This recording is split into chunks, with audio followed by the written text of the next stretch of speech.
Bueno, como les decía, ahora vamos a hablar de literatura, porque tengo en mis manos el nuevo libro de José Luis García Isles, La Ordalía de la Sangre. Ya saben que ha escrito una pequeña saga de libros basados en la historia de Lanzarote, con dosis de ficción, pero basado en la historia de Lanzarote. Bienvenido. A ver, es historia de Lanzarote y ficción, ¿no? Sí, la novela a ver histórica... si me meto ahora en un sí, lío. sí. No, perfecto.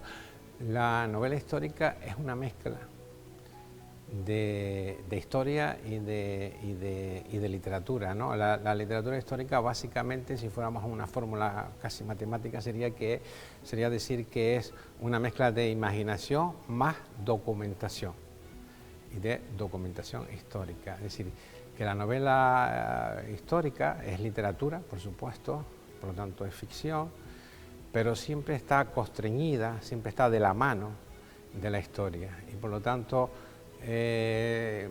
digamos que si en la ficción pura y dura de una novela que no sea histórica, pues existe la libertad absoluta del creador de hacer lo que quiera, en la novela histórica se está constreñido a seguir un poco lo que es la historia, ¿no?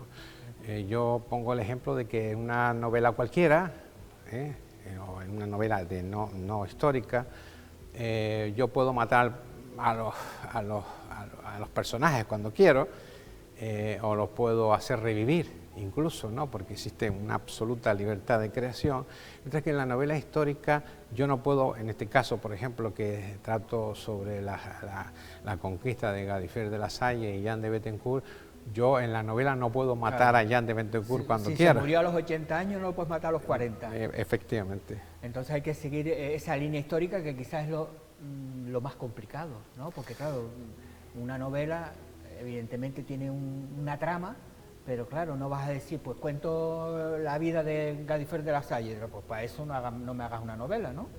Quizás lo complicado es hacer una trama basándose en hechos históricos. Sí, bueno, lo más complicado es crear, vamos a decir, montar una ficción, una literatura sobre hechos históricos. Claro. Y concatenar una cosa y otra, pues se hace dificultoso. Pero también es enormemente divertido, y también existe una especie de, bueno, de inspiración en cuanto que la historia inspira la ficción. Es una especie de cosa dualista que evidentemente crea un tipo de literatura muy especial, que es la novela histórica, algo que se ha puesto muy de moda, sobre todo a partir de finales de los 80, principios de los 90, sobre todo a partir de la famosa novela de Juan Eslava Galán, ¿no? En busca del unicornio, que viene a revivir lo que es la novela histórica en España. Y bueno, después de eso, pues, ahora mismo hay una multitud. Los Pilares de la Tierra, por ejemplo. Bueno, Pilares de la Tierra en Inglaterra, Ken Follett, pero en España, bueno, todos hijos. Creo que hasta Reverte se ha metido ahora también con algo de... También ha estado con la Guerra Civil, también, es decir... Pérez Reverte se puede considerar que hace novela histórica, efectivamente, claro. Totalmente. Pero todos hijos de ese canario nuestro del siglo XIX, que es Benito Pérez Galdós. Benito Pérez Galdós, aunque digamos que el Canarias no la nombró mucho o nada, pero se hizo la novela histórica española, sí, realmente es que les recomiendo en Gran Canaria, que está la casa de Benito Pérez Galdós, que yo, claro, los episodios nacionales son unos tochazos. Unos tochos. Pero claro, cuando los ves escritos a mano y a tinta, que si en esa época no había luz artificial, serían es decir, esa capacidad de escribir esas grandes novelas, eso tiene que solo escribirlas a mano y con tinta, porque tú escribes en ordenador y tú puedes cambiar, ¿no? Tú puedes cambiar. Que, bueno, yo mezclo. Sí, pero que puedes ir cambiando y tal, pero escribir uno de esos libros, bueno, vayan a ver la casa, que les va a encantar. Bueno, volvemos. Es el cuarto libro. Empezaste con Gabriel, ¿no? Gabriel de Lanzarote, Agustín de Lanzarote, La Piedra, que es relacionado con... Bueno, el primero, Erupciones de 1730, por esa época. Después bajaste un poquito más, ¿no? Agustín de Lanzarote, que es la Sí, época ya me puse en el siglo XVI. en el siglo XVI, y ahora ha bajado He bajado más. más, que el periodo ese de la llegada del Jet de Betancourt, famoso, lo que decimos aquí que es la primera conquista de Canarias, ¿no? Porque eran esos normandos, y llegaste ahí, ¿no? Exactamente. Y ahí esa mezcla entre los bárbaros que vinieron de fuera, porque al final, imagino que aquí estaban los majos, los pobrecitos, y vinieron esa gente aquí, y tú has entrado en ese mundo, ¿no? De esa reconciliación o no, de esas dos culturas. Sí, bueno, fíjate que, por ejemplo, uno acude a José Viera y Clavijo, nuestro gran historiador por excelencia, la historia general de las Canarias, que es la gran fuente histórica de Canarias, por lo menos hasta el siglo XVIII, porque era del siglo XVIII. Y realmente, bueno, en la conquista normanda de las islas, José Viera y Clavijo es una gran fuente, ¿no? Lógicamente. Pero realmente José Viera y Clavijo, a quien llamaba bárbaros, era a los aborígenes, Claro. a los que se encontraban Esa los era la normandos. mentalidad, evidentemente, de esa época. Claro, la mentalidad de un hombre del siglo XVIII, ilustrado, canario, de Tenerife, pero que realmente se sentía muy identificado de manera absoluta con el cristianismo, con las ideas occidentales, con que él formaba parte de los que llegaron a Canarias, ¿no? Y entonces resulta curioso que José Viera y Clavijo, incluso cuando relata la conquista normanda, que en definitiva eran franceses, porque la conquista normanda, Jan de Betancourt y Gadifer de la Salle, eran franceses, habla de los nuestros y por contraposición a los aborígenes los trata de bárbaros, ¿no? Bueno, José Viera y Clavijo luego en determinados momentos trata muy bien a los aborígenes en el concepto ese rusoniano del buen salvaje, quizás digamos que va a saltos, ¿no?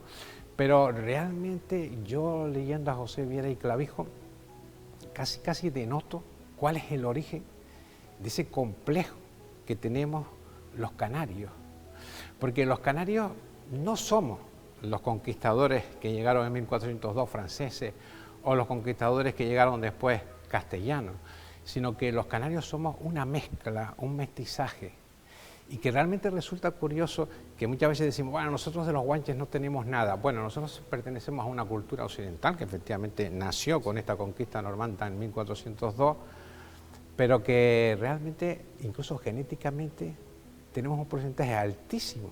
Sí, de aborigen, parte de África, sí. y con estudios genéticos de por medio, Aunque ¿no? algunos no quieran ahora esconder, pero los tenemos.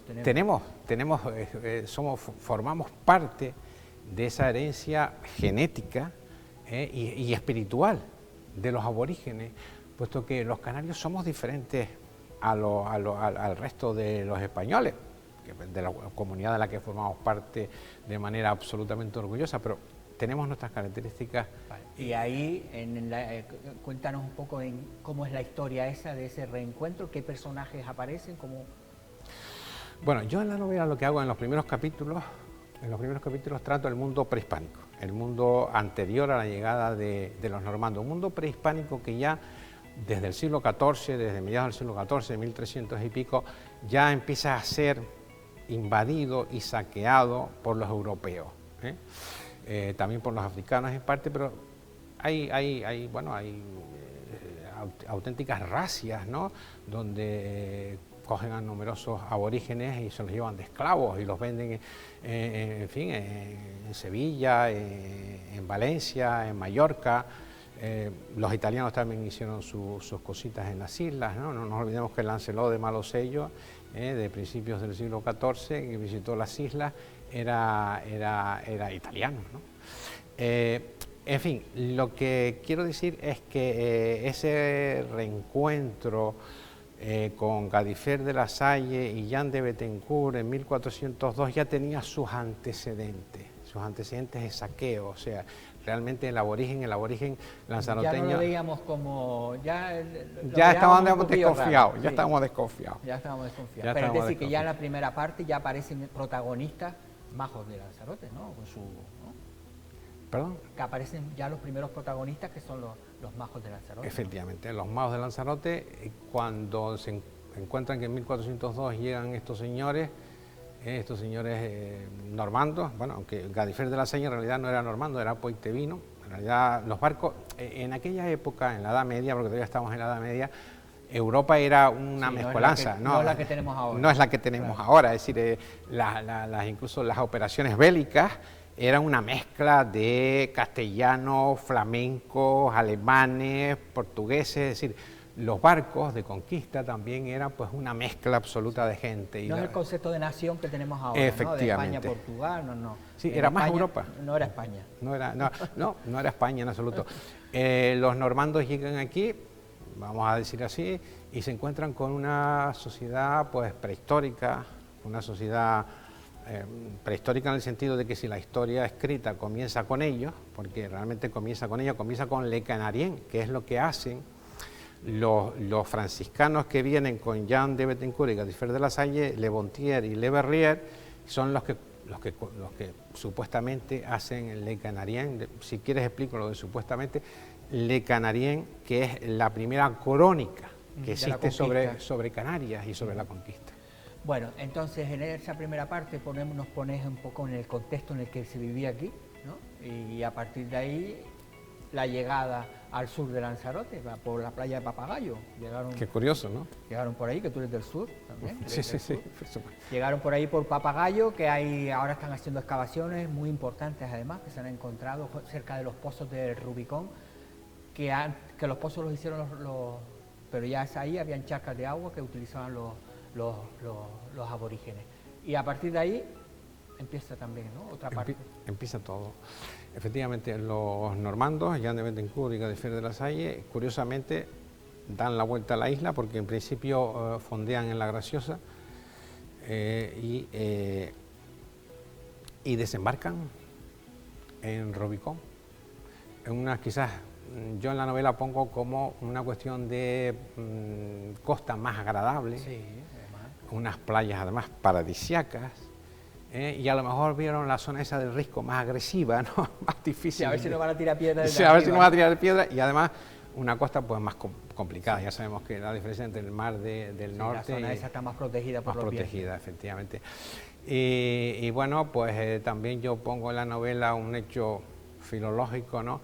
Que cuando ven las playas de Papagayo dicen sable, sable. Y de ahí viene la palabra jable, ¿no? Es decir, de allí vieron en Papagayo por primera vez lo que nosotros llamamos ahora jable y que ellos en francés sable. Bien, efectivamente, lo que dices tú, ahí se establecen en Rubicón y crean pues el primer enclave europeo en Canarias, ¿no? Allí hacen su castillete, allí hacen su pozo de agua, su establecimiento, ¿no? Y a partir de ahí, pues como bien dices tú, comienza todo, comienza la conquista no solo de Lanzarote. Es decir, que la novela va en esos primeros años. Exactamente, exactamente. Aunque si me permites un inciso, yo en la etapa antes de que llegaran los normandos, trato en la novela, por eso el subtítulo, como verás el subtítulo es La Ordalía de la Sangre, porque ahí trato el tema famoso, queridísimo por todos nosotros, que es lo de la princesa Ico. Es decir, la princesa Ico, como sabes, tenían dudas de si tenía sangre real o no y la sometieron a la prueba, a la cueva del humo. Sí, eso era un rito, ¿no? Un juicio de Dios que también... Un juicio de Dios. Un juicio de Dios que se llamaba, que menos mal que ya no... Que ahí era, si tú querías que fuera... Sí. Era el juicio, lo tenías amañado. Sí. Estaba claro. Bueno, sí, la ordalía es una institución, un mecanismo, ¿no? Que se utilizaba en esa época, en la Edad Media, ¿no?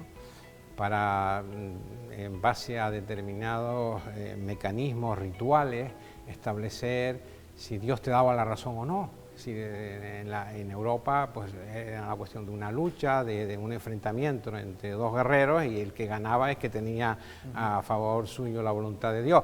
Aquí en este caso es una ordalía, digamos, yo pongo el término ordalía, supongo que nuestros aborígenes no emplearían esos términos.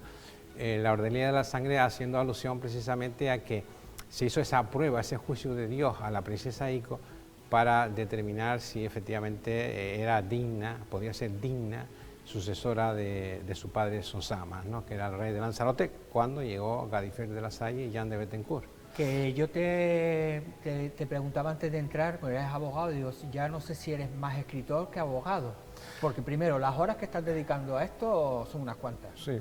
¿no? Así que tú que ahora que te consideras más abogado que escritor. Bueno, esta vida es muy compleja, Domingo, tú lo sabes, ¿no? ¿Qué nos consideramos? Bueno, nos consideramos un poco de todo, ¿no? A mí la profesión de la abogacía me ha dado una perspectiva de la vida muy especial. Todos los que nos dedicamos a la ciencia jurídica la tenemos una perspectiva especial y esa la mantengo y la quiero y contribuye y me complementa a la hora de escribir literatura y me vale muchísimo. Pero indudablemente a estas alturas de la vida, después de casi 40 años de ejercicio profesional de la abogacía, digamos que ahora estoy enamorado de la literatura. Estoy absolutamente enamorado, era mi pasión de juventud, antes bueno, realmente yo leía muchísimo en mi infancia y en mi juventud y quería ser escritor. Eso lo aparqué durante muchísimos años y ahora pues he querido en estos últimos años recuperar esa pasión y me siento muy feliz por ello. Que hay sentencias de jueces y demás que tú las lees y son auténticas obras literarias. Cierto, es decir, cierto. el redactar una sentencia, hay abogados muy buenos. Muy buenos. Y la oratoria también, para un juicio se nota, se nota cuando es un abogado leído o cuando no. Sí. Evidentemente la literatura forense es magnífica, o sea, la literatura forense es realmente una escuela, ¿no? Los abogados todos son escritores, ya de por sí, aunque no escriban novelas como yo. Es que tú el relatar un hecho, claro, y si lo encima lo explicas bien, claro, basándote en la realidad, claro. Bueno, también puedes poner alguna ficción, pero bueno, vamos a poner la realidad. Sí, digamos que en el juego jurídico, demandante, demandado, claro. En el juego jurídico de acusado, acusador, digamos que el acusado o demandado tiene todo el derecho del mundo a mentir, forma parte del juego, porque es su derecho a la defensa, ¿no? Otra cosa es que luego el juez se deje engañar o no, pero en principio... ¿Hay algún juicio aquí? Bueno, el de la sangre es el de la ordalía, ¿no? Bueno, la ordalía no es exactamente una cuestión equiparable, porque ese juicio de Dios... Pero me refería que si hay algún juicio en esta novela. Bueno, sí, bueno, precisamente hay, ahora yo repasando un poco mentalmente, cuando se produce, se producen luego posteriormente a Kellán de Bethencourt y todo esto, y Gallifrey, pues hay una situación en Canarias donde hay una serie de ventas, donaciones, permutas, y entonces hay un juicio que se me ocurre ahora que es cuando se hace la venta, cuando se hace la donación, perdón, de Mansión de Bethencourt, pues a partir de ahí pues hay un enfrentamiento, una serie de discusiones jurídicas sobre si esa donación era válida o no era válida, y una discusión por parte sobre todo de la familia de las Casas, castellana, que discute la titularidad de Canarias, y que se la discute a don Enrique de Guzmán, ¿no? Bueno, ahora lo único que tienen que hacer es comprarlo y leerlo. No podemos pedirle otra cosa. Le pones voz a Allende Bethencourt, oye, hay que ponerle voz también a esos personajes históricos. Isles, la ordalía de la sangre, ya saben, el cuarto libro de José Luis García. Pues muchas gracias. Muchas gracias a ti. Cuando escribas el quinto ya sabes. Sí. Pero bueno, yo te tengo que decir que eres una de las personas, de los periodistas en Lanzarote, que realmente promueve a los creadores trayéndolos aquí y de una manera muy bonita y muy eficaz, y realmente pues te tengo que agradecer yo personalmente que me hayas traído cuando he escrito las novelas para presentárselas al público de Lanzarote. Pues mira, ya con eso no voy a poner ni una palabra más, ni una coma, así que ya saben, el nuevo libro de José Luis en la biblioteca, ya está en Lanzarote, lo presentaste hace poquito.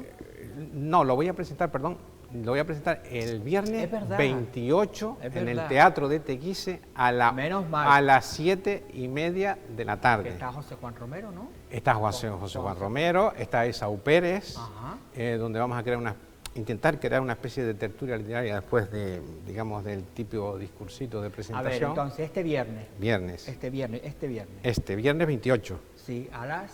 7:30 en el Teatro de Teguise. Bueno, mira, buen sitio además, Sí. me gusta ese teatro, Bueno, pues ya lo saben, pueden ir a la presentación y ahí pueden comprar un libro Sí, se pueden comprar un libro y a partir de ahí en las librerías. en la librería.